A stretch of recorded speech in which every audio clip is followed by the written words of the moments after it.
ठीक है।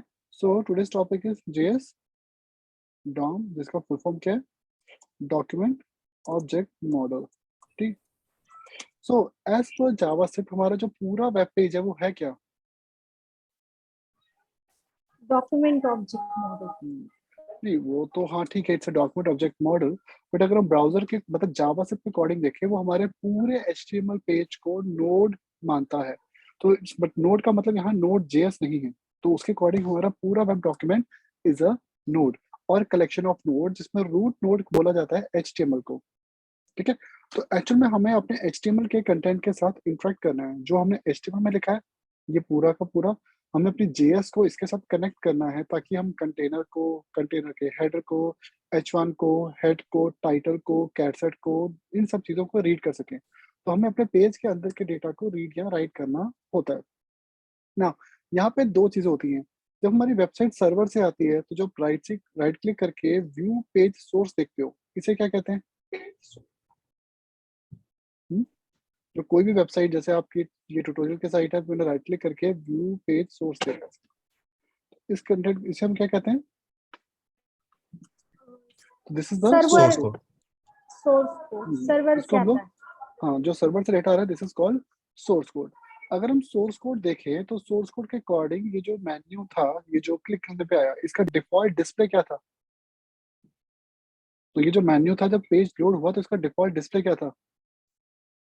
ब्लॉक या नन? तो सीएसएस में इसका None. डिस्प्ले क्या होगा? नन होगा। बट जैसे ही हमने इस पर क्लिक किया तो इंटरेक्शन स्टार्ट हुई, तो इंटरेक्शन करते ही क्या हुआ, उसका डिस्प्ले चेंज हो रहा है। तो ये सोर्स कोड में हो रहा है या कहीं क्लाइंट साइड पे हो रहा है? क्लाइंट साइड पे हो रहा है। तो ये इसका क्लाइंट साइड पे कहीं फंक्शन हो रहा क्लाइंट है। बिल्कुल, ये क्लिक सोर्स कोड पे। मतलब सर्वर के कोड पे बिल्कुल भी नहीं हो रहा है ना। जैसे हम यहाँ क्लिक करते हैं, आपको इस एलआई में कुछ चेंजेस दिखाई दे रहे हैं। ये जो एलआई है, ड्रॉप डाउन एक्टिव, ठीक, क्लिक करने पे कोई चेंज दिखाई दे रहा है इसमें? जैसे ओपन ऐड हो रहा है सामने। गुड। इसमें क्लास ऐड हो जाती है ओपन के नाम से। और ओपन की जो, अगर ओपन के अंदर जो यूआरएल होती है ना, सी, तो वापस देखो, इस ड्रॉप डाउन का, ये ओपन में है ना, ओपन के अंदर नहीं है। इसका डिफॉल्ट डिस्प्ले क्या है? None. नन। और डिस्प्ले नन से क्या होता है?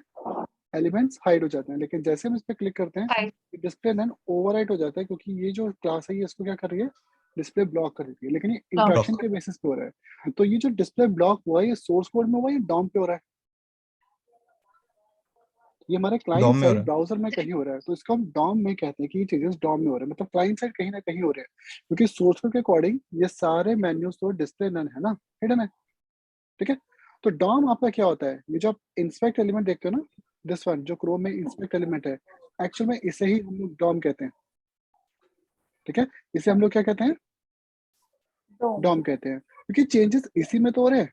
और जैसे ही चेंज यहाँ होता है, इंस्पेक्ट में होता है, इंस्टेंटली वहां पे वो अपडेट हो जाता है। जैसे ये देखो, मैंने इस यूआरएल को पिक किया और मैंने इनके डिस्प्ले नन को हटा दिया। तो जैसे मैंने अनचेक किया डिस्प्ले नन को, तो क्या हुआ? सारे तो ड्रॉप ये डाउन सारे के सारे ड्रॉप डाउन विजिबल हो गए हैं। लेकिन पेज लोड पे ऐसा थोड़ी होता है। पेज लोड पे तो वो हिडन ही होते हैं। ठीक है। वो तो मैंने टेम्पररी चेंज किया था ना।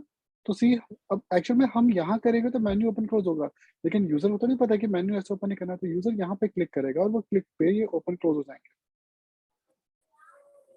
जी। तो यूजर के क्लिक पे ये ओपन क्लोज हो रहे हैं। तो ये कहाँ सारे चेंजेस हो रहे हैं? हमारे डॉम में, मतलब इंस्पेक्ट एलिमेंट में।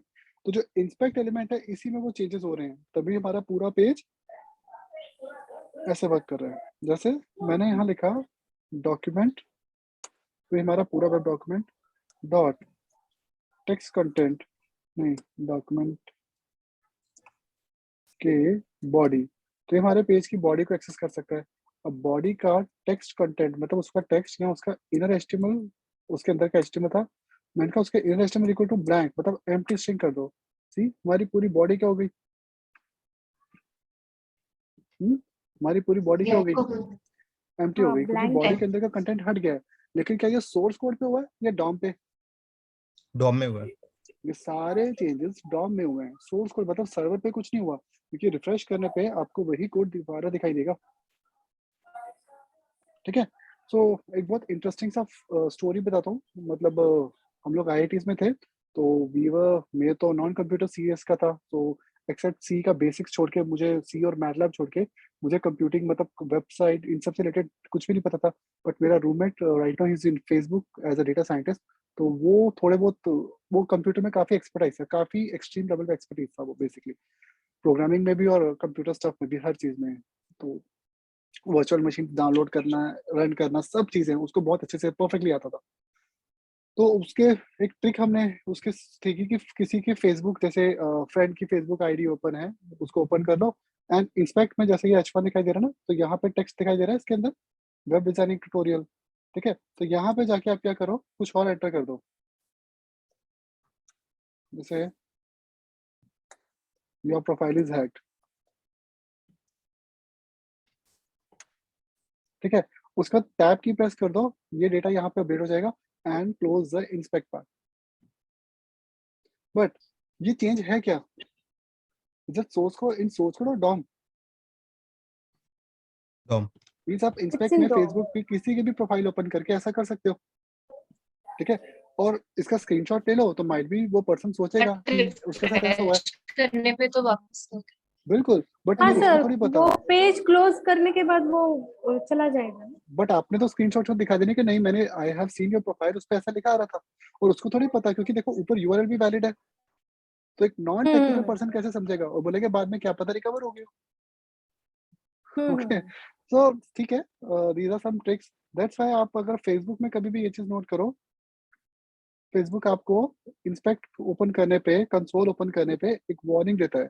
एक्चुअली में ये इसका रीजन कुछ और है, वैसे ये क्यों देता है फेसबुक में, यूजुअली पीछे क्या हुआ था, कुछ हैकर्स ने क्या किया था, यहाँ पे मतलब इंस्पेक्ट के थ्रू कुछ फंक्शंस को कॉल कर दिया था, जिनके थ्रू यूजर परमिशन भी नहीं देता था, लेकिन एक्चुअल में उन कुछ ऐप्स को ना परमिशंस मिल जाती थी आपके डेटा को रीड करने की। जैसे कई लोग फेसबुक में वो एप्स नहीं आती हैं,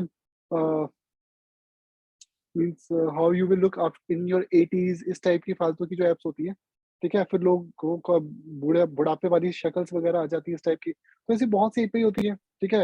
एंड अगर आप बिलियनर होगे तो कैसा लुक दोगे, किस सेक्टर से आपका फेस मिलता है, तो इस टाइप की बहुत सी फेसबुक पे छोटी मोटी एप्स होती है। तो नॉर्मली क्या होता है कि वो एप्स बेसिकली करती क्या है, they simply access your data. तो फेसबुक जब आप उन एप्स को लाइक करते हो तो आप उनका परमिशन दे रहे हो कि आप वो आपकी प्रोफाइल के डेटा को रीड कर सकती है, like your phone number, email ID and जो भी आपकी पर्सनल इन्फॉर्मेशन होती है। तो एक्चुअली में हुआ था फेसबुक में, आई थिंक 2017 18 19 के बाद या 16 17 के बाद, तब के बाद फेसबुक में ये नोटिफिकेशन दे रखी है कि अगर कोई आपको कंसोल में फेसबुक ओपन करके बोले कंसोल में जाके एक स्क्रिप्ट रन करो, तो एक्चुअल में आपका कुछ भी ऐसा नहीं होगा कि आपको कोई लाइक्स वगैरह नहीं मिलेंगे या प्रोफाइल वेरीफाई नहीं होगी, ऐसा कुछ नहीं होगा, उल्टा कुछ आपका डेटा हैक हो जाएगा। तो ये भी हुआ था, क्योंकि सीधी सी बात है, जब आपने फेसबुक को लॉग इन कर रखा है तो यहाँ से आप फंक्शंस को तो कॉल कर ही सकते हो ना। सोर्स कोड में भी कुछ नहीं था। नहीं, सोर्स सोर्स कोड में करने के लिए तो हैक करना पड़ेगा ना, अगर किसी ने फेसबुक का आप डेटाबेस हैक कर ऊपर रखा है जाइएगा फेसबुक की पेज पर, तो हम्म पेन हम्म इंस्पेक्ट, ओके। या सोर्स में जाएंगे तो भी नहीं मिलेगा। नहीं, वो तो सोर्स कोड दिखाई ये दे तो रहा है है ना यहाँ आपको, पे। ये तो वही डेटा जो ओके, क्लाइंट साइड पे है, एलिमेंट्स में। इसमें कोई डेटाबेस का या सर्वर की क्रेडेंशियल्स थोड़ी मिलेंगे आपको। ओके। ये तो फ्रंट एंड वाली फाइल है ना जो सर्वर से बन के आई है, ओके। अगर यही से हो जाएगा तो कोई भी, फिर तो हैकिंग सीखने की जरूरत ही क्या है, कोई भी सॉफ्टवेयर डेवलपर इजीली किसी की साइट को हैक कर सकता है।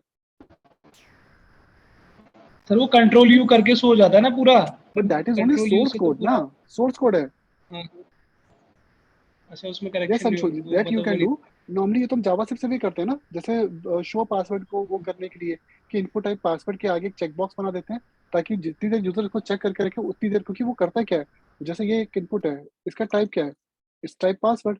अब नॉर्मली जैसे क्रोम ने ये फीचर दे रखा है, ठीक है, अगर ये फीचर नहीं होता साइट में तो इसका भी एक शॉर्टकट होता है, जैसे मैं यूजली करता हूँ, कई बार ऑटो पासवर्ड में भूल जाता हूँ, तो जब क्रोम के ऑटोमेटिक पासवर्ड आ जाते हैं तो मैं वो टाइप करने के बाद क्या करता हूँ, इंस्पेक्ट में टाइप पासवर्ड को टेम्पररी हटा देता हूँ, ये टाइप टेक्स्ट बन जाता है।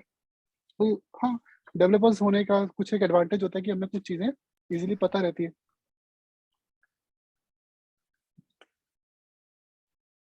ओके, सो सोर्स कोड हेलो हमेशा वही कोड, यस। सर, और एक बार रिपीट कीजिए, मैं भी पासवर्ड भूल जाती हूँ।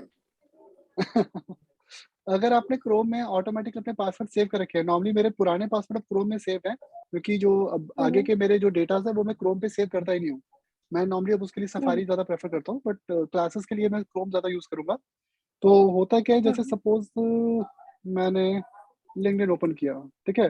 तो लिंक्डइन ओपन करने पे जैसे ये मेरे ऑटोमेटिकली यूजर आईडी पासवर्ड्स आ रहे हैं अकाउंट्स के, ठीक है? अब मुझे अपना पासवर्ड चेक करना है, तो मैं सिंपली क्या कर सकता हूँ, मैं इंस्पेक्ट में जाके क्रोम के, क्योंकि पासवर्ड तो टाइप आ रहा है ना, इस इनपुट टाइप पासवर्ड को मुझे रिमूव कर देना टेम्पररी, ओके। ठीक है? तो जैसे मैं इसको हटाऊंगा वो पासवर्ड मेरा यहाँ पे शो हो जाएगा। वैसे इसमें आ तो रहा है, बट आप उस पर भी कर सकते हो। अदरवाइज आप एक काम और कर सकते हो, आप क्रोम में सेटिंग्स में जाके इसमें पासवर्ड का ऑप्शन सर्च करो, और जो भी आपका ऑथेंटिकेशन का तरीका है, जैसे मैक में फिंगरप्रिंट सेंसर होता है, तो यहाँ से जैसे आपको मुझे एडोबी का आईडी चाहिए, अपना पासवर्ड चाहिए, तो एडोबी की आईडी ओपन करके सी मैंने क्लिक किया, ये मेरा फेस आईडी या पासवर्ड मांगेगा, इसमें पिन है इसमें, तो वो ओके करने के बाद ये पासवर्ड आपका यहीं पे विजिबल हो जाएगा। Okay okay. ओके, बट वो थैंक यू। तभी जब आपने सेव कर रखा हो और आपकी गूगल आईडी से कनेक्टेड हो, अदरवाइज नहीं, ब्राउजर में सेव किया हो तो। ओके। तो बेसिकली सारा काम सोर्स कोड का होता है, तो जो भी हम चेंजेस इंस्पेक्ट में करते हैं वो सारे के सारे क्या होते हैं, वो हमारे सोर्स कोड में होते हैं। जैसे मैं एक साइट पे काम कर रहा हूँ, मतलब एक इंटरफेस पे काम कर रहा हूँ, अभी वो कंप्लीट नहीं है, सो दिस वन, हाँ, ट्यूटोरियल का। जैसे अभी मैंने इसके उस पे वर्क कर रहा हूँ जस्ट कि ट्यूटोरियल का नया इंटरफेस किस टाइप का होगा। तो टॉप पे यहाँ हेडर है, यहाँ पे लाइट मोड का एंड डार्क मोड है। ये जो मोड चेंज हो रहा है लाइट या डार्क, ये क्लाइंट साइड हो रहा है सर्वर साइड हो रहा है? क्योंकि जब साइट ओपन हो रही है तो ये कोड क्या होगा, सर जब क्लाइंट पहली साइड बार हो साइट रहा है। ओपन होगी, नहीं हो तो क्लाइंट साइड है, लेकिन जब पहली बार साइट ओपन होगी तो ये हमेशा बाय डिफॉल्ट लाइट मोड दिखाएगा। या फिर मैंने एक ऑप्शन और दे रखा है कि अगर आपका सिस्टम डार्क मोड हो तो ये पहले से डार्क मोड दे दे आपको, but you have an option कि आप इसको यहाँ से चेंज भी कर सकते हो, ठीक है?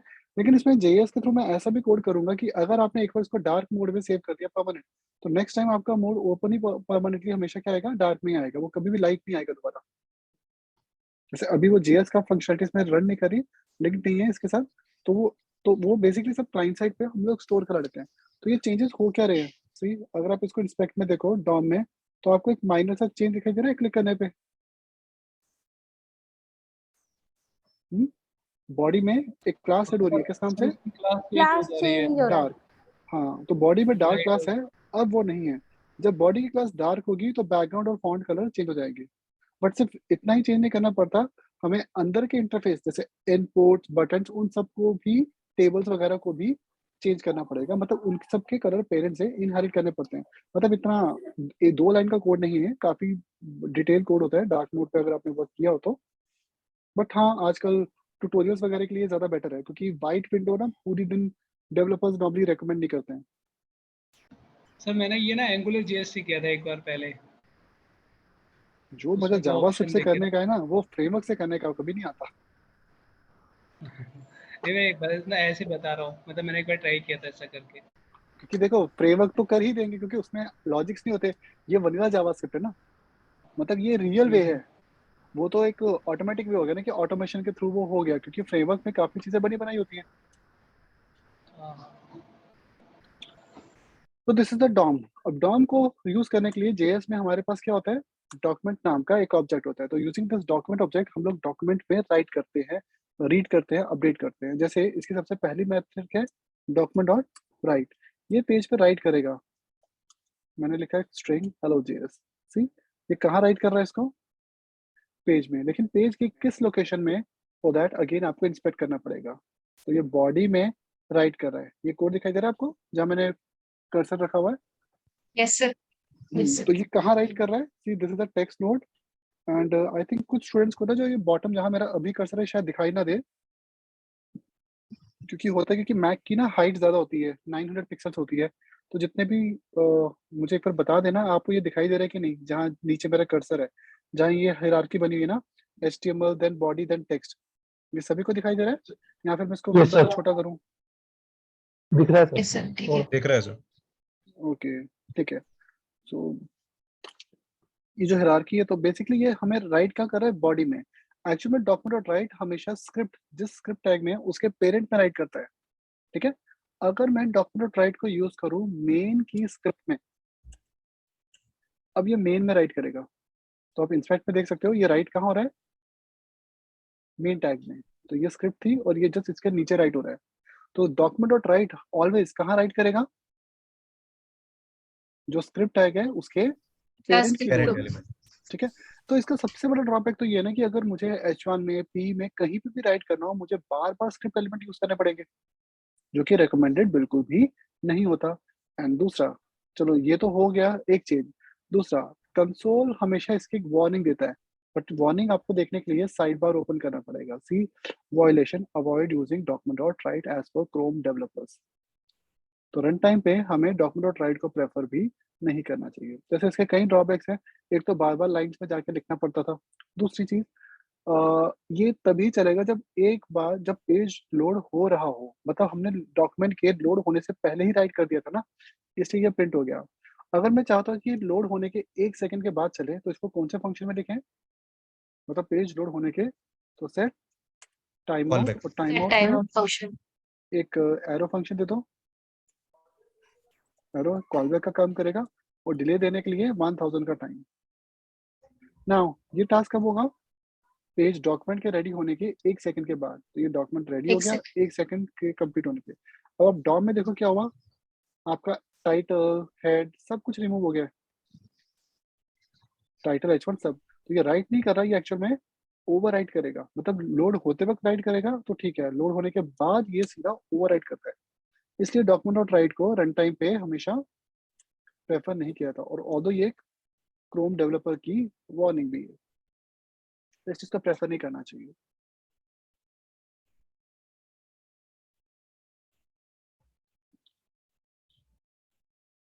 सो एज पर जावा से डॉम हर चीज एक नोड है, और यहाँ नोड का मतलब नोड जेएस नहीं है। तो नोड्स किस किस टाइप की होती हैं, एक होती है हमारी एलिमेंट नोड, जैसे कि H1 क्या है, एलिमेंट। H1 एक एलिमेंट है, तो एक एलिमेंट टाइप की नोड है। और जो H1 में हम टेक्स्ट लिखते हैं वो टेक्स्ट नोड है। H1 की क्लास आईडी उसके एट्रीब्यूट नोड्स होती है। तो नॉर्मली हम जो भी लिखते हैं HTML में, वो या तो एलिमेंट होते हैं, या तो एट्रीब्यूट होते हैं, या तो टेक्स्ट। ये हमारी 3 नोड है।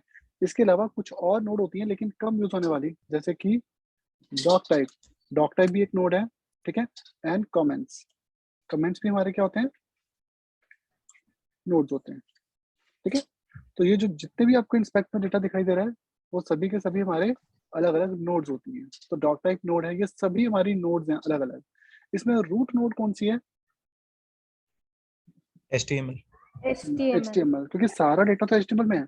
और HTML किसके अंदर आता है, ये आता है डॉक्यूमेंट नोड के अंदर। तो डॉक्यूमेंट इन सभी का पेरेंट है, क्योंकि डॉक टाइप HTML के अंदर थोड़ी है, डॉक टाइप HTML से बाहर है। और कई बार ऐसा भी तो हो सकता है कि हम यहाँ पे भी कमेंट लिख दें। अब ये वाली कमेंट नोड किस में है, क्या ये HTML में है, लेकिन डॉम में तो ये भी है। तो इसलिए क्या होता है कि हम लोग, HTML के बाहर। अच्छा ये HTML के बाहर लिखने पे इसको डॉम में दिखा रहा है, इंस्पेक्ट में इसको इसके अंदर ही दिखा रहा है, ठीक है। बट डॉक टाइप तो खैर इसके बाहर ही है ना, तो इसलिए हम लोग क्या करते हैं, कुछ 2-3 एक्स्ट्रा नोड्स होती हैं उनको भी कंसिडर करते हैं, जैसे कि डॉक टाइप। तो ये सभी मतलब HTML भी कौन सी नोड में आएगा, डॉक्यूमेंट। डॉक्यूमेंट का डेटा टाइप क्या है, स्ट्रिंग। नो। डॉक्यूमेंट हमें बॉडी दे सकता है, डॉक्यूमेंट हमें हेड दे सकता है, और हेड एंड बॉडी प्रॉपर्टीज हैं इसकी, ठीक है। डॉक टाइप दे सकता है, टाइटल दे सकता है, ठीक है। तो ऑब्जेक्ट ये है। गुड, ये एक ऑब्जेक्ट है। इस ऑब्जेक्ट की बहुत सारी n नंबर ऑफ प्रॉपर्टीज हैं। इवन इसकी टोटल प्रॉपर्टीज इनफाइनाइट होती हैं, क्योंकि ये वो प्रॉपर्टीज भी देता है जो जावास्क्रिप्ट में 25 साल पहले यूज होती थी या 15 साल पहले यूज होती थी। आज उनको कोई भी यूज नहीं करता, क्योंकि वो HTML का लेवल ही चेंज हो गया है, ठीक है। तो सबसे पहले हमारी डॉम की नोड आती है, तो इसके लिए हमें डॉक्यूमेंट नाम के बिल्ड इन ऑब्जेक्ट का यूज करना पड़ेगा। One more thing, document object सिर्फ क्लाइंट साइड जावास्क्रिप्ट में होगा या सर्वर साइड में, मतलब नोड में भी है, या फिर दोनों में। सर दोनों में होगा। नो, डॉक्यूमेंट ऑब्जेक्ट सर्वर पे कैसे हो सकता है, क्योंकि नोड से तो हम लोग डेस्कटॉप ऐप भी बनाते हैं, मोबाइल ऐप्स भी बनाते हैं, वेब ऐप्स भी बनाते हैं। तो सर जो डेस्कटॉप और जो मतलब मोबाइल और बहुत जो उसमें बैकएंड तो करेक्ट होगा ही होगा ना। बट डॉक्यूमेंट ऑब्जेक्ट बैकएंड में इसका काम क्या है, तो डॉक्यूमेंट बैकएंड ऑब्जेक्ट से हमारा, हमें सिर्फ डेटा मिलेगा। बैकएंड से। ठीक है। तो डॉक्यूमेंट और ऑब्जेक्ट हमारा क्लाइंट साइड एपीआई, मतलब क्लाइंट साइड एपीआई है, ये सर्वर साइड नोड में नहीं है। लेकिन जैसे फाइल हैंडलिंग, ये सर्वर साइड एपीआई है। ठीक है। डेटाबेस कनेक्शन, ये भी सर्वर साइड एपीआई है। ये डेटा का, ये सारी चीजें क्लाइंट साइड काम नहीं करती। फाइल क्रिएशन, फाइल डिलीशन, ये सब हमारा सर्वर साइड एपीआई में आता है, ये क्लाइंट साइड एपीआई में नहीं होता। तो डॉक्यूमेंट हमारा क्लाइंट साइड एपीआई में आता है, तो ये नोड जेएस में नहीं है। जैसे कंसोल ऑब्जेक्ट कहाँ है, दोनों में, क्लाइंट साइड में भी और नोड जेएस में भी है। तो डॉक्यूमेंट सिर्फ क्लाइंट साइड एपीआई में। तो डेटा टाइप इसका एक ऑब्जेक्ट है, लेकिन इसको बिल्ट इन ऑब्जेक्ट क्यों बोला हमने, क्योंकि जेएस में ऑलरेडी ये पहले से बना होता है। ओके। सो डॉक्यूमेंट एक ऑब्जेक्ट है जिसकी पहली मेथड हमने राइट पढ़ी, जिसको एक्चुअल में रन टाइम पे प्रेफर नहीं किया जा सकता। इवन राइट में हम लोग टैग्स बना भी सकते हैं, बट ये टैग सोर्स कोड में है, डॉम में। जैसे सी, मैंने डॉक्यूमेंट डॉट राइट के थ्रू एक h1 बनाया, तो ये मुझे हेलो जेएस इन h1 प्रिंट कर रहा है। तो मेरे डॉक्यूमेंट में मुझे ये दो डोम दो में, h1 दिखाई दे रहे हैं, बट दोनों h1 डॉम में है, सोर्स कोड में। डोम में हाँ, तो डॉम में दो h1 है, लेकिन सोर्स कोड में तो एक ही h1 था ना। ठीक है।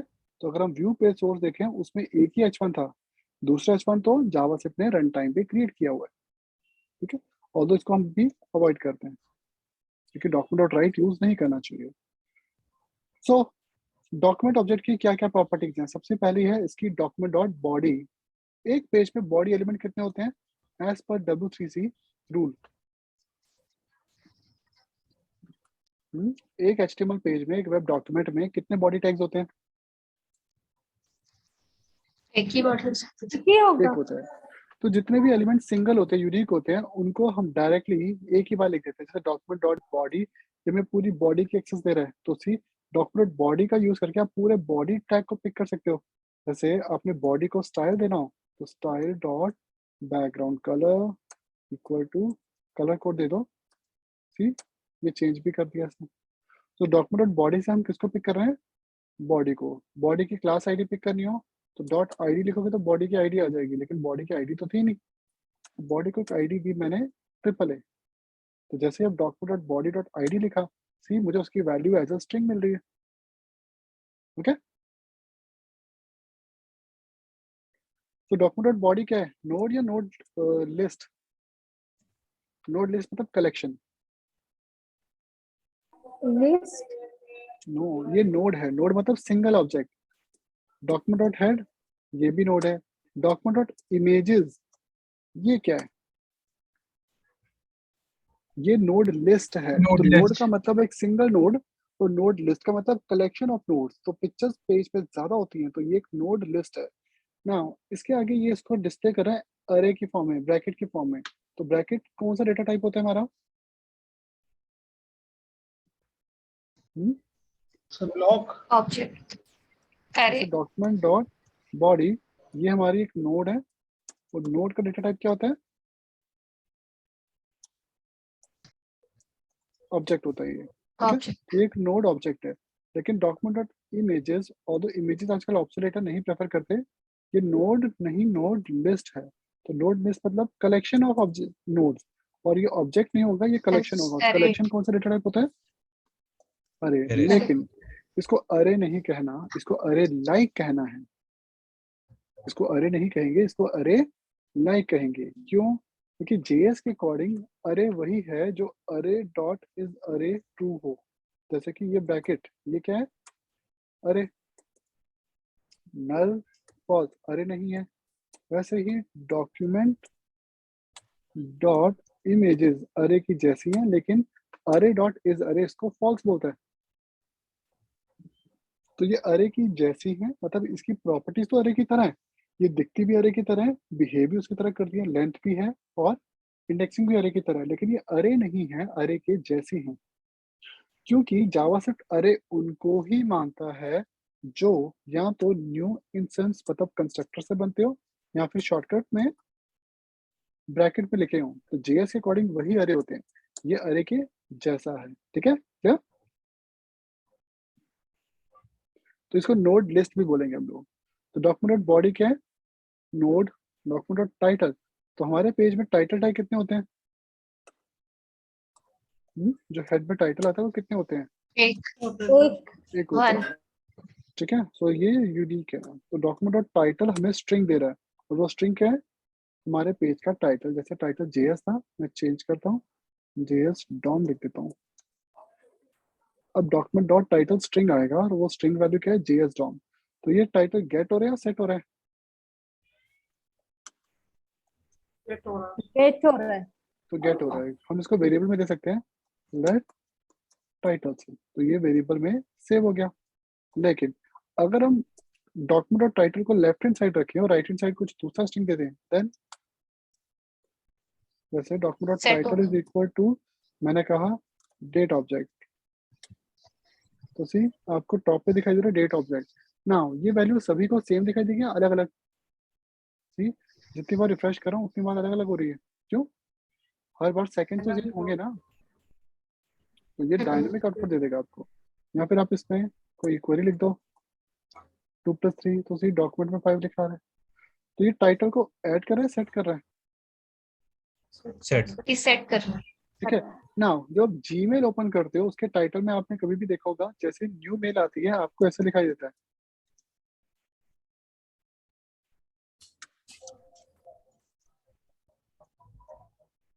देखा है जीमेल का इंटरफेस?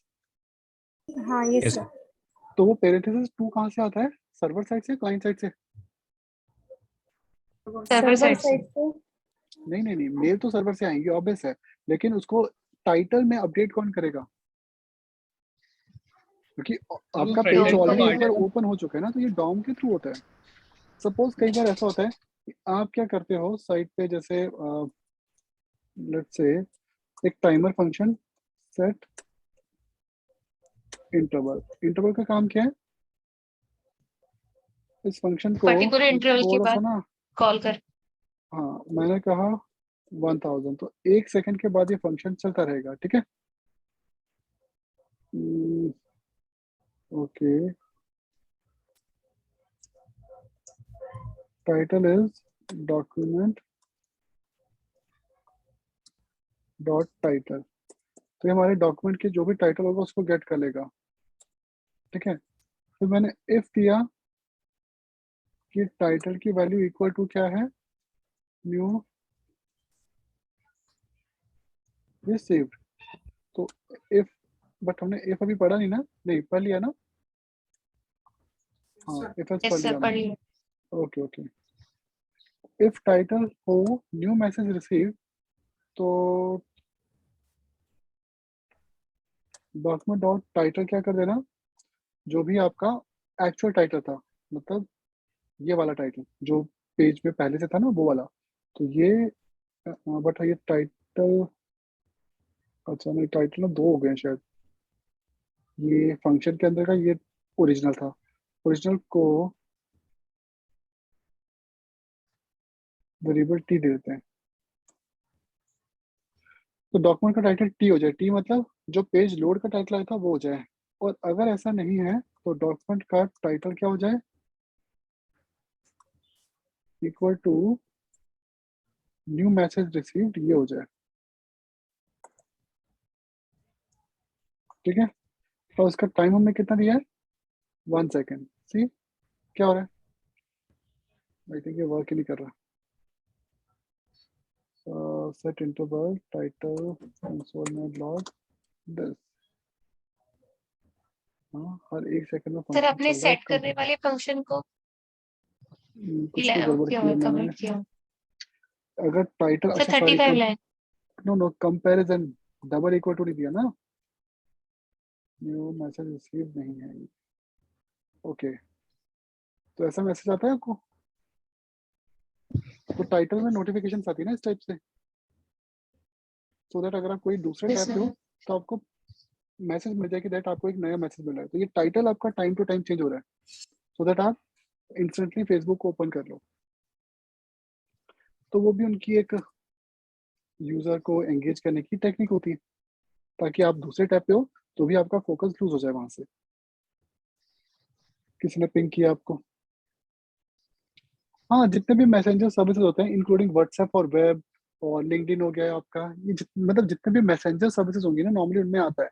इवन जैसे हमारा टेक आइटम का डैशबोर्ड है जिसमें हम चैट करते हैं, वो भी टैब विंडो ओपन रहता है, तो जैसे उसमें भी आता है, और उसमें तो साउंड भी आती है।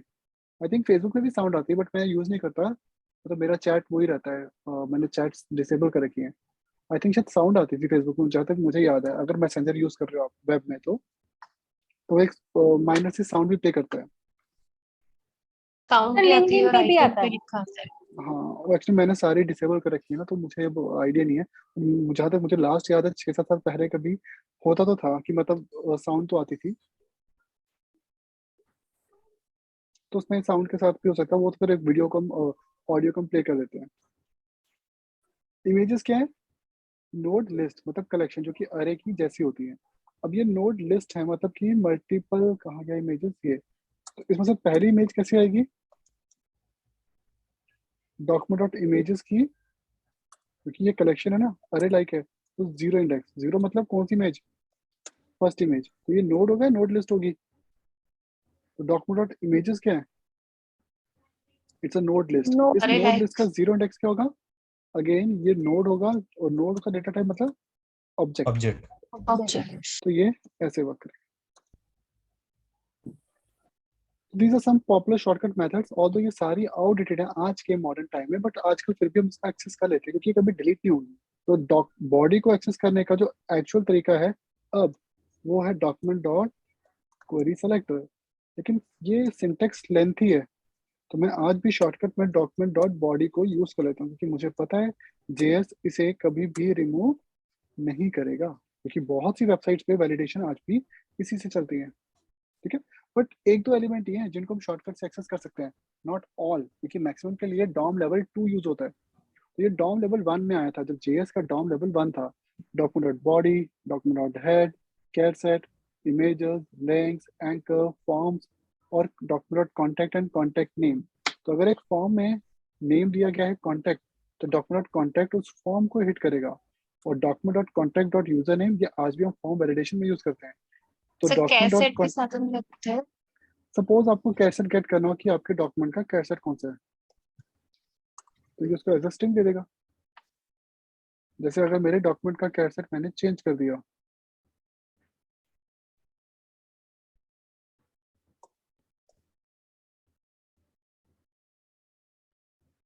फिर टाइप अच्छा ये ब्राउजर का दिखा रहा लगता है, 1 सेकंड, मैंने तो चेंज कर दिया ना।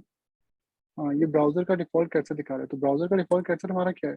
क्रोम का तो UTF-8 होता है ना, सिर्फ इंटरनेट एक्सप्लोरर का अलग होता था, बाकी सबका सेम ही था। ओके, तो सबसे ज्यादा यूज क्या होता है? डॉक्यूमेंट डॉट फॉर्म का नाम, क्योंकि जेएस को किस पर्पस के लिए बनाया गया था स्टार्टिंग में इनिशियली?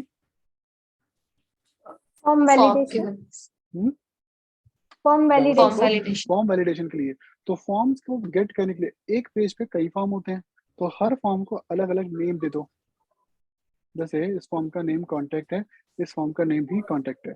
तो एक पेज पे एक ही फॉर्म को कॉन्टैक्ट नाम से, अगर सर्च है तो उसका नाम अलग होगा।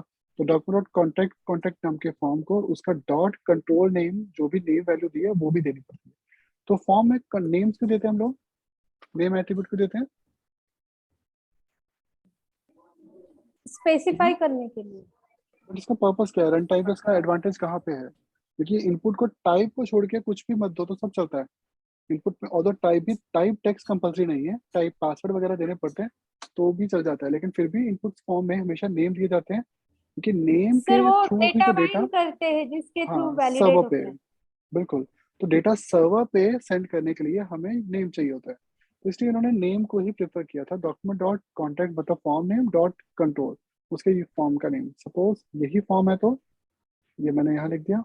अब शॉर्टकट क्या है इसको एक्सेस करने का? डॉक्यूमेंट डॉट कॉन्टैक्ट, तो कॉन्टैक्ट है फॉर्म, फॉर्म का डॉट यूजर नेम मेरा इनपुट आ गया। अब इस इनपुट की वैल्यू गेट करनी हो तो डॉट वैल्यू ये गेट कर रहा है, और इसके इक्वल टू कर दो 2+3, तो ये वैल्यू को क्या कर रहा है? ये वैल्यू को सेट कर रहा है। अब इसी इनपुट का टाइप चेक करना हो तो इनपुट का डिफॉल्ट टाइप क्या होता है? टेक्स्ट। और टाइप इक्वल टू टेक्स्ट, कर दो पासवर्ड, तो ये क्या करेगा? सी, पासवर्ड, उसके टाइप को पासवर्ड कर देगा, लेकिन सोर्स कोड में डॉम में, डॉम में, क्योंकि डॉम सोर्स में। कोड में तो वो इनपुट टाइप टेक्स्ट ही था। ठीक है,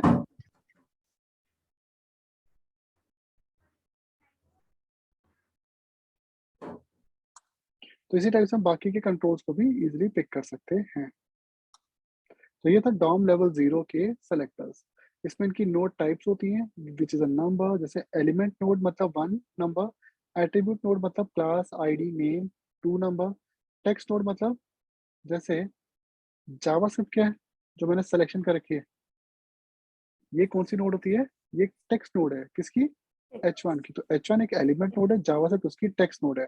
ABBR क्या है, ये भी एक एलिमेंट नोड है। और टाइटल क्या है, एक एट्रीब्यूट नोड है, Class. किसकी, नो एट्रीब्यूट, टाइटल एक एट्रीब्यूट नोड है, ठीक है। तो ये सब नोड के अलग अलग टाइप होते हैं।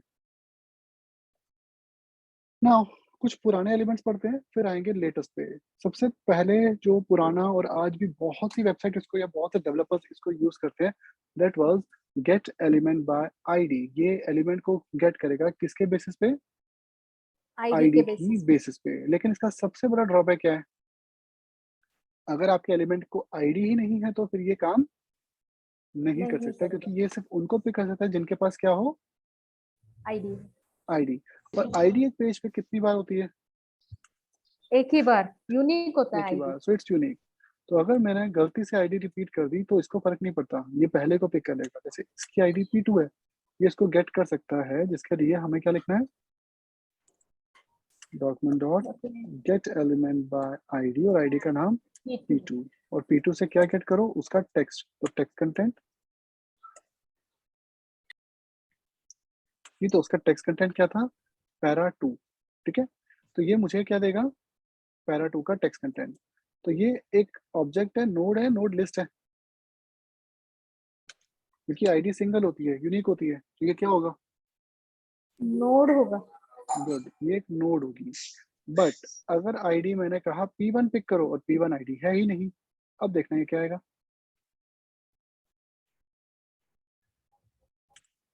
तो ये नल आ जाएगा। वाई,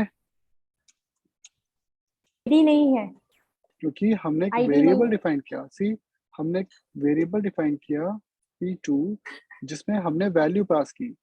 अब अगर आईडी होगी तो ऑब्जेक्ट या नोड हो जाएगा, और अगर आईडी ही नहीं है डॉक्यूमेंट में तो हमने वेरिएबल डिफाइन किया है, हमने वैल्यू भी डिफाइन की, लेकिन उस वैल्यू में आउटपुट नहीं है ना, तो ये एम्प्टी वैल्यू है, इसलिए ये क्या हो जाएगी, नल। ये अनडिफाइंड नहीं है, क्यों, क्योंकि राइट हैंड साइड पे वैल्यू तो दी गई है, लेकिन एक्चुअल में वो डॉम से वैल्यू उसको मिली नहीं, तो इसलिए ये क्या है, नल हो सकता है, ठीक है। दूसरा, लेकिन इसका ड्रॉबैक है, हमें पहले आईडी देनी पड़ेगी, then only we can access. दूसरा था get elements by tag name, ये नोड नहीं, नोड लिस्ट है। सभी पैराग्राफ गेट करने हो तो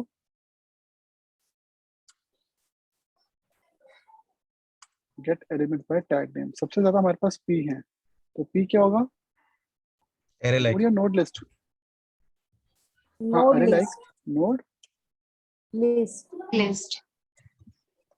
ठीक है। तो see this is a P, और P है node list which is the HTML collection. ये अरे के जैसी है लेकिन अरे नहीं है। इसमें पहला P निकालना हो तो जीरो इंडेक्स, P का इंडेक्स जीरो इंडेक्स, और लास्ट P निकालना हो तो माइनस और +1। अरे लेंथ -1, P की लेंथ लास्ट इंडेक्स ऑफ -1। नहीं, इंडेक्स क्या नाम है, वो तो लास्ट P इंडेक्स से आ निकालने जाएगा। के लिए होता है। तो ये इंडेक्स लेंथ निकालेगा, लेंथ 4 है इस समय, आई थिंक, हाँ 4 है, और उसका -1 उसको 3 दे देगा, तो 0 से 3 यही तो वैलिड इंडेक्स है। अगर लेंथ दिया तो क्या आएगा,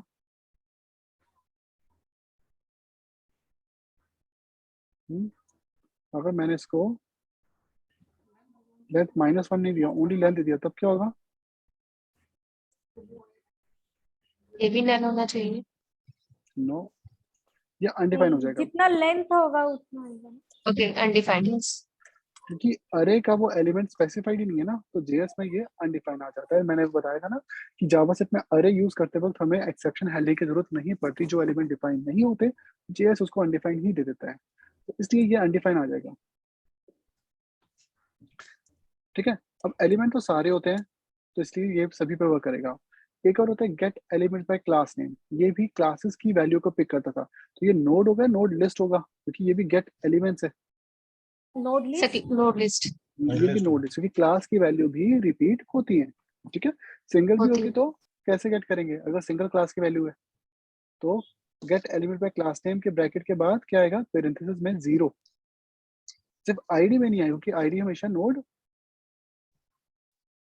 यूनिक होती है। सॉरी आईडी नोड है, बाकी सब तो नोड लिस्ट है ना, Node है। एलिमेंट्स बाय टैग नेम भी और क्लास नेम।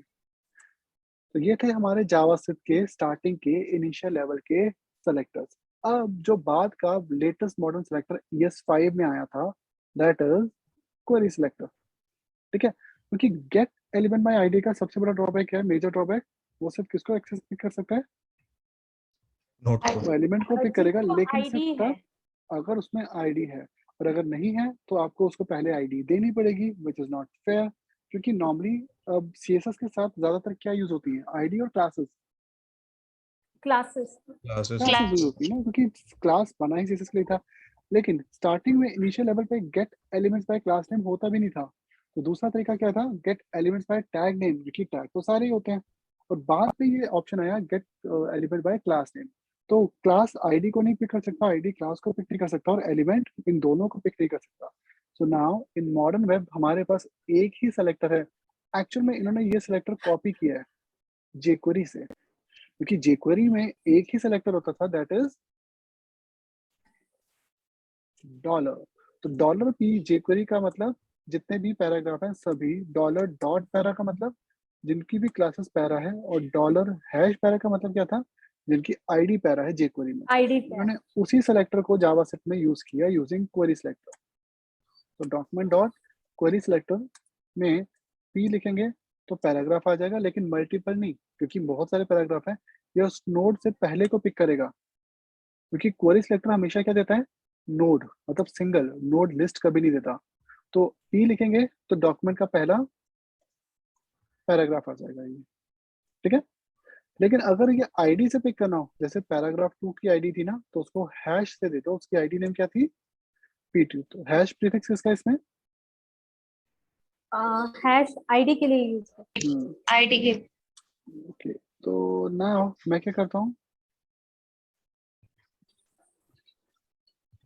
3 को क्लास देता हूँ एक्टिव, एंड 5 को भी क्लास नेम देता हूँ एक्टिव। मुझे थर्ड को पिक करना हो या 6 को पिक करना हो, sorry this is third, fourth, fifth and this is 6। तो मुझे इसे पिक करना हो तो इसकी क्वेरी सेलेक्टर क्या हो जाएगा? Dot dot. एक्टिव डॉट मतलब क्लास नेम एक्टिव, लेकिन एक्टिव तो 2 है, तो ये उन दोनों में से किसे पिक करेगा? इंडेक्स वैल्यू फर्स्ट लेके को। अगर नहीं, स्पेसिफिक करना है तो। वो दूसरे में है, वो that is query selector all. Okay. Query selector will only fish the first index. p paragraph 4 थे, लेकिन इसने किसको पिक किया इनमें से? First one. First para. तो ये हमेशा क्या होगा? नोड या नोड लिस्ट? ये हमेशा नोड होगा। नोड लेकिन हैश तो वैसे ही सिंगल होता है, तो ये आईडी को फेच करेगा, वो हमेशा नोड ही होती है। लेकिन ये फर्स्ट क्लास को पिक करेगा, तो मल्टीपल में से पहले को पिक करेगा। तो ये तो ऑलरेडी वैसे सिंगल थी, और ये इनकी भी पहली पहली नोड को पिक करता है। सो p हैश पैरा या डॉट, ये तीनों सबसे बेसिक CSS के सेलेक्टर्स हैं। अब आगे जितने भी इसके सेलेक्टर्स हैं ना, वो सब CSS 2 and 3 पे बेस्ड हैं। तो जितने आपको सेलेक्टर्स याद है CSS में, वो सारे इसमें यूज हो सकते हैं। दिस मीन्स ऑल पैराग्राफ, लेकिन ये मल्टीपल पैराग्राफ में से किसको पिक करेगा? होते तो मल्टीपल हैं p, First है। लेकिन उनमें से फर्स्ट को फर्स्ट पिक करेगा। Paragraph. Hash ID co dot para को यूएल पे से Class. LI। यूएल में से एलआई। बट अगर फर्स्ट 3 यूएल है पेज पे तो फर्स्ट यूएल। यस, तो ये First UL फर्स्ट का। यूएल का फर्स्ट LI, और OL greater than LI। First 12 का फर्स्ट फर्स्ट नहीं, बट ग्रेटर देन का मतलब क्या है यहाँ पे?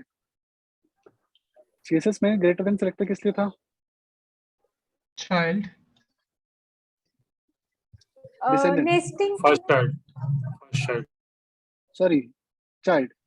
तो ये चाइल्ड सेलेक्टर था, डिसेंडेंट तो ये होता है ना, दिस इज डिसेंडेंट सेलेक्टर। तो ये यूएल का डिसेंडेंट LI है, और ये OL की चाइल्ड LI है, तो ये फर्स्ट चाइल्ड LI को पिक करेगा। ठीक है, तो CSS के दोनों सेलेक्टर इसके पास, स्पेस मतलब डिसेंडेंट भी है, और ग्रेटर देन मतलब चाइल्ड भी है। फर्स्ट हाँ, बट फर्स्ट OL की फर्स्ट चाइल्ड सेलेक्टर, ये फर्स्ट यूएल का फर्स्ट डिसेंडेंट एलाई। जैसे मुझे पिक करना है इस पैराग्राफ को, मैं कैसे पिक करूंगा? मुझे उसको क्लास आईडी Footer- देने की जरूरत नहीं है, मैं सिंपल इसको पिक फुटर कर में सकता हूँ से पैराग्राफ। फुटर का पी, और फुटर का तो एक ही पी है, तो document dot query selector, query selector क्या होगा? Footer Footer- footer space P, तो ये डायरेक्टली उसी को टारगेट कर लेगा। सी, और अगर मैंने लिखा फुटर स्पेस ए, तब क्या आएगा? फुटर First में tag. का anchor tag. Hyperlink, but hyperlink miss था तो इसलिए इसने नल दे दिया। मतलब अगर ये होगा तो नल नहीं आएगा, नोड आएगी, और अगर नहीं होगा तो नल आ जाएगा। और अगर दो पैराग्राफ हुए तो ये टारगेट किसको करता है? फर्स्ट वाला। First first. को, First क्योंकि ये one. हमेशा नोड को ही पिक करता है और पहली को। इसमें ब्रैकेट सेलेक्टर्स भी होते हैं, ठीक है। तो ब्रैकेट सेलेक्टर में डिसेबल मतलब पहला डिसेबल एलिमेंट। अब जो एलिमेंट एचटीएमएल में सबसे पहले डॉम में डिसेबल्ड होगा, इनपुट हो, बटन हो या फिर फील्ड सेट हो, ये उसको पहले को ही पिक कर लेगा, ठीक है। इसका सबसे ज्यादा एडवांटेज हमें क्या मिलता है, अब आप नोट करना, मैंने इनको सिंगल कोट्स में लिखा है सेलेक्टर्स को, क्योंकि सम टाइम्स हम इसमें जैसे फर्स्ट पिक करना है मुझे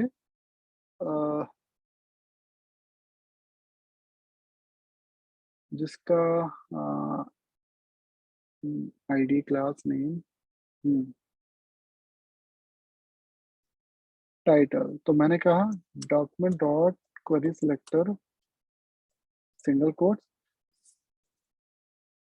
सिंगल कोट में एलिमेंट का नाम है ABBR, और ABBR जिसका टाइटल क्या हो, लेट्स से पैरा, तो ये किसको टारगेट करेगा?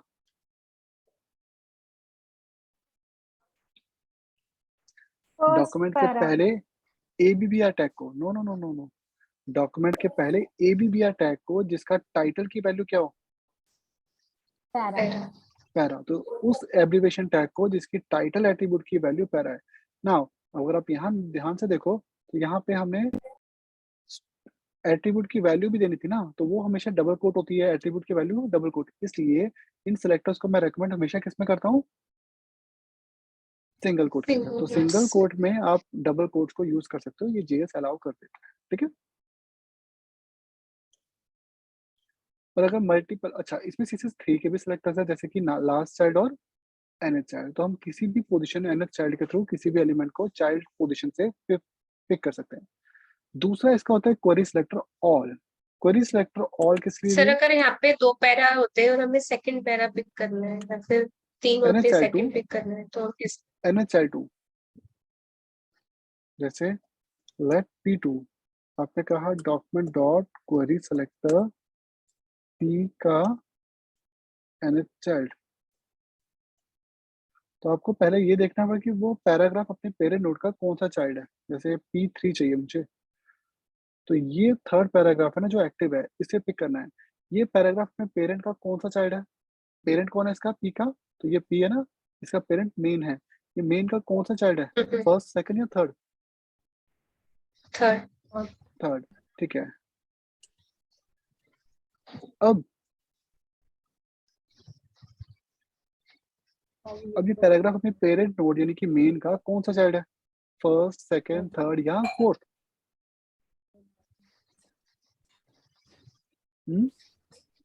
कौन सा चाइल्ड है पैराग्राफ अपने पेरेंट नोड का? फोर्थ। ये फोर्थ चाइल्ड है, तो यहाँ पे इसका एन चाइल्ड फोर्थ आएगा। सर इसमें हम सारे टैग काउंट करेंगे मतलब H1 या उसके हाँ, ऊपर जो भी आ रहा है हमारा जो ये तो हमें CSS पिक 3 करना है। सेलेक्टर्स है ना, CSS 3 में भी तो यही होता है। ओके। तो CSS 3 में अगर हमें फोर्थ पैराग्राफ पिक करना हो तो ऐसे लिखेंगे ना, P कॉलन एन चाइल्ड 4, ये किसको टारगेट करेगा? एक्टिव वाले को, सी, क्योंकि ये फोर्थ चाइल्ड है ना अपने पेरेंट नोड का। आप काउंटिंग वाइज थोड़ी देख रहे हो इनको, काउंट वाइज नहीं चलता ये पेरेंट का कौन सा चाइल्ड है उसके अकॉर्डिंग चलता है। तो जेएस में भी इसका मतलब क्या है?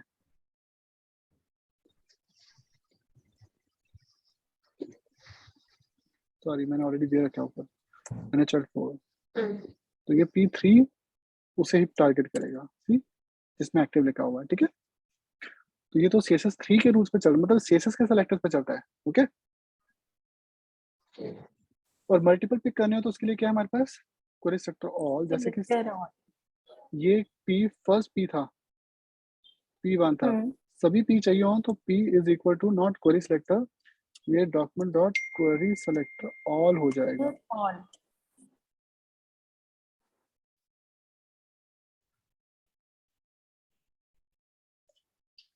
Document dot query selector all P, तो इससे क्या हुआ, ये जितने पैराग्राफ थे सभी के सभी पिक हो जाएंगे। सी, तो ये नोड लिस्ट दे रहा है, लेकिन इसमें 7 एलिमेंट्स क्यों आ रहे हैं?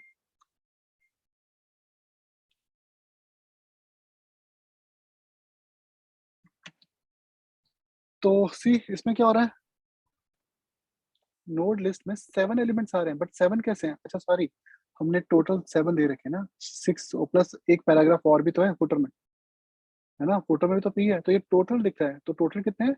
7। अब आपको टोटल चाहिए होंगे तो क्या करो, P डॉट लेंथ, तो P की लेंथ कितनी आ जाएगी, 7। जितने भी डॉक्यूमेंट के पैराग्राफ हैं मतलब 7 के 7। एक्चुअल में जितनी भी नोड लिस्ट है ना, ये नोड लिस्ट है हमारी, इनकी दो प्रॉपर्टीज होती हैं, एक प्रॉपर्टी तो लेंथ है और दूसरी इनकी मेथड होती है for each. For each method होती है अरे के लिए, फॉर ईच मेथड किसके लिए होती है, अरे के लिए, लेकिन ये मेथड यहाँ पे भी वर्क करेगी। और इसमें मुझे अगर दिस यूज करना हो तो फिर हम फंक्शन देंगे, बट अगर दिस यूज नहीं करना, सिर्फ कॉलबैक चाहिए तो एरो फंक्शन दे देंगे, क्योंकि एरो का सिंटैक्स सबसे सिंपल होता है। ठीक है, इवन इसमें अगर आपको एक ही पैरामीटर देना है, जैसे कि आई, तो पैरेंथेसिस की जरूरत भी नहीं है, डायरेक्ट ही आई ले लो। तो यहाँ पे अगर हम लॉग करें आई, आई क्या रिटर्न कर रहा है, index, element. Index number. For each में आई जो होता है वो इंडेक्स देता है, फॉर लूप में, फॉर इन लूप में वो इंडेक्स देता है। ठीक है, जैसे आई कॉमा जे, अगर 2 इंडेक्स देंगे ना, तब जे मुझे इसका इंडेक्स जे देगा इंडेक्स से फॉर ईच में। लेकिन अगर एक ही आपको एलिमेंट ही चाहिए ना, तो सेकंड पैरामीटर देना ही नहीं पड़ेगा, सिर्फ आई दे लो, तो ये आपको एक एक पैराग्राफ प्रिंट करके दे रहा है। तो ये एक लूप है जो कि इटरेट कर रहा है कितनी बार, तो एक लूप है ना, बट ये कितनी बार इटरेट 7 कर रहा है, टाइम्स, ये 7 टाइम्स इटरेट कर रहा 7 है। टाइम्स अब लेंथ, 7 टाइम जितनी लेंथ है। प्रिंट करने के बजाय डू वन थिंग, सभी पी को मतलब आई को कुछ भी दे दो, जैसे आईडी दे दो, बट आईडी की वैल्यू सेम नहीं हो सकती, सभी को टाइटल दे दो, दिस इज पैरा। ठीक है, जैसे लूप कंप्लीट होगा सभी को टाइटल मिल गया, किसी पी पे हवर करो, देख रहे हो आपको टाइटल दिखाई दे रहे हैं, बट ये टाइटल सोर्स कोड में डॉम में, डॉम में। जितने भी पैराग्राफ है सभी को टाइटल मिल गया है। सी, इसको इसको इसको सभी को टाइटल मिल गया, इवन फुटर को भी मिल गया। ठीक है, हाँ आप काउंटर भी लगा सकते हो, काउंटर किस लिए, पहला पैराग्राफ 1 से शुरू होगा, तो दिस इज पैरा की जगह क्या लिखो, काउंटर, और उसके जस्ट प्रिंट करने के बाद काउंटर प्लस प्लस। अब सबकी वैल्यू क्या आएंगी, जैसे लास्ट पी क्या आएगा, दिस इज पैरा 7, क्योंकि काउंटर 7 पर चला, तो हर एक को अलग अलग टाइटल मिलेगा। जैसे अगर सभी को क्लास देनी हो तो फिर तो दे सकते हो, लेकिन सभी को आईडी देनी हो तो आईडी की वैल्यू सेम थोड़ी हो सकती है डॉम में। ठीक है, तो फिर हमने डिफरेंट आईडी काउंटर देने पड़े। हाँ, तो फिर यही तरीका है ना, जैसे काउंटर लगा दिया, हर बार आईडी को इंक्रीमेंट किया, लेकिन क्लास तो सबकी एक हो सकती है। ठीक है, क्लास की वैल्यू सभी की सेम, सर हम इसमें इंडेक्स भी तो पास कर सकते हैं, बट हमें इंडेक्स की जरूरत क्यों है, अब ये यहाँ पे ऑलरेडी जे एलिमेंट है कॉमा ना। रखिए दूसरा, but index if you want you can have, how,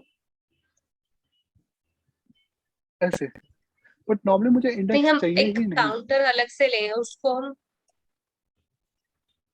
plus कराएंगे, तो हमारा इंडेक्स जो होगा वो हर बार अपने आप बढ़कर आएगा, वहाँ पे उसको हमें प्लस कराना ही होगा। नहीं, काउंटर ऑलरेडी 1 था, हाँ सर, वो हमने उसको प्रिंट किया तो 1 प्रिंट हो गया, उसके बाद नेक्स्ट स्टेप पे वो 2 हो गया ना। नहीं, आई एम सेइंग कि हम काउंटर की जगह कोमा जे लिखते हैं, वहाँ पे इंडेक्स पास करते हैं। अच्छा, और उसको हम +1 कहते हैं कि करके, हमारे जो जे की हाँ वैल्यू है वो भी दे सकते हो, लेकिन +1 उसमें भी एक माइनर सा इशू होता है, आई शो यू क्या। डू वन थिंग, अब काउंटर ले लो, क्योंकि जो इंडेक्स होता है ना, ये चलो दिखा देता हूँ मैं क्या इशू था। ये लो, ठीक है ना, ये कह रहे हो हाँ जी। ना? नहीं, उसको हम 0 से स्टार्ट नहीं करते, इंडेक्स तो खैर हमेशा 0 से स्टार्ट होता है 0 ना, + 1। 0 से स्टार्ट कर रहे हो, ठीक है। अगर आप इसमें +1 करोगे तो ध्यान से देखना क्या आएगा। अच्छा, इसमें इंक्रीमेंट हो गया है। अच्छा, ये एक्सप्रेशन के अंदर है ना। एक्चुअल में होता क्या था, ये तो ये 6 का टेम्पलेट है ना, जो ये जे आता था ना फॉर ईच का, इसका डेटा टाइप स्ट्रिंग होता है, ये नंबर नहीं होता। तो जब हम उसको प्रीवियसली प्लस करते थे ना, जैसे ये देखो जे, तो जे की वैल्यू क्या आ रही है, हाँ 0 जी, to हाँ 1। जी, वो अगर हम कन्वर्ट करना इसको पड़ता था। +1 करते थे, हाँ कन्वर्ट करना पड़ता था, ये कनकैट हो जाता था। नहीं, ये फॉर ईच है, सॉरी, वो फॉर इन में होता है, इसमें डायरेक्ट हो रहा है। हाँ, ये भी कर सकते हैं हम लोग। तो इसके लिए फिर हमें काउंटर लेना नहीं पड़ेगा। हमने क्या किया, हमने जे ले लिया, जे क्या यहाँ पे इंडेक्स, और इंडेक्स +1 कर दिया, ये ऑटोमेटिकली उनके इंडेक्स को पिक कर लेगा। जैसे फुटर में एंगुलर में ऐसे भी लिखते हैं ना, लेट आई और इन ब्रैकेट i+1, तो वो पूरा इंडेक्स वैल्यू देगा 1 2 3 4। नहीं, एंगुलर में तो टेम्पलेट ऑलरेडी ये होते ही है ना, बाय डिफॉल्ट ऐसे ही होते हैं। एंगुलर में तो हमारे टेम्पलेट ही ऐसे होते हैं ना, जैसे ये देखो, अगर आपको यहाँ पे कुछ टेम्पलेट लाइट करना है तो आप उसका उसमें तो टेम्पलेट डायरेक्टली ऐसे लिख सकते हो आप। i+1 करेंगे तो वो नेक्स्ट हाँ इंडेक्स वैल्यू डायरेक्टली, देगा। बट उसके लिए आपको एनजी रिपीट भी तो लगाना पड़ेगा, रिपीटिशन पे है ना वो, तो वो एनजी रिपीट में चलेगा, ठीक है। तो वो एनजी रिपीट में चलेगा। तो कोरी सेक्टर और मल्टीपल को पिक करता है, और मल्टीपल के लिए हमारे पास दो प्रॉपर्टीज होती हैं, एक होती है डॉट लेंथ और दूसरी for each. Dot length property है और फॉर ईच क्या है, मेथड। तो ये इसकी प्रॉपर्टी है सिंगल, मतलब नोड लिस्ट की, नोड की नहीं, नोड लिस्ट की एक प्रॉपर्टी लेंथ है, और फॉर ईच उसकी मेथड है जो कि इटरेट करके सभी को देगी। जैसे मुझे डॉक्यूमेंट के सारे बटन चाहिए या सारे ड्रॉप डाउन चाहिए, जैसे मुझे ये वाला ड्रॉप डाउन भी चाहिए, ये भी चाहिए, ये भी चाहिए, ये भी चाहिए, सभी को एक फंक्शन देना हो तो कैसे देंगे। सपोज सभी की क्लास है ड्रॉप डाउन, ड्रॉप, तो ये क्वेरी सेक्टर आएगा, सभी के लिए क्वेरी सेक्टर ऑल आएगा, ऑल आएगा। फिर हम इसमें फॉर ईच लगाएंगे और फॉर ईच के अंदर एक कॉल बैक देके, बट इसमें आपका दिस भी यूज होगा, समटाइम्स हम इसमें दिस यूज करते हैं, तो वहाँ पे फंक्शन चेंज करेंगे। बट ये हम लोग इवेंट में पढ़ेंगे, हमें इवेंट लिस्टर देना पड़ेगा ना ऐड करने के लिए, तो ट्यूसडे के टॉपिक नहीं, थर्सडे के टॉपिक में आ जाएगा कि इसमें इवेंट कैसे दे सकते हैं। इवेंट अभी रहने देते हैं, वो नेक्स्ट जल्दी आ जाएगा। Okay, so what are the properties of DOM tree, मतलब इसको अब जैसे डॉम के जितने भी एलिमेंट्स हैं, तो नोड लिस्ट की हमने दो प्रॉपर्टीज कर ली आज, एक प्रॉपर्टी और एक मेथड है, वो हमने आज कर ली। कल हम लोग नोड्स की प्रॉपर्टीज पढ़ेंगे, क्योंकि सबसे ज्यादा प्रॉपर्टी नोड्स की ही है, like child node, children, first element child, ये सारी प्रॉपर्टीज, ठीक है। तो ये सब प्रॉपर्टीज हमारी कल कवर अप होंगी। ये एक्चुअली में n नंबर ऑफ प्रॉपर्टीज होती हैं।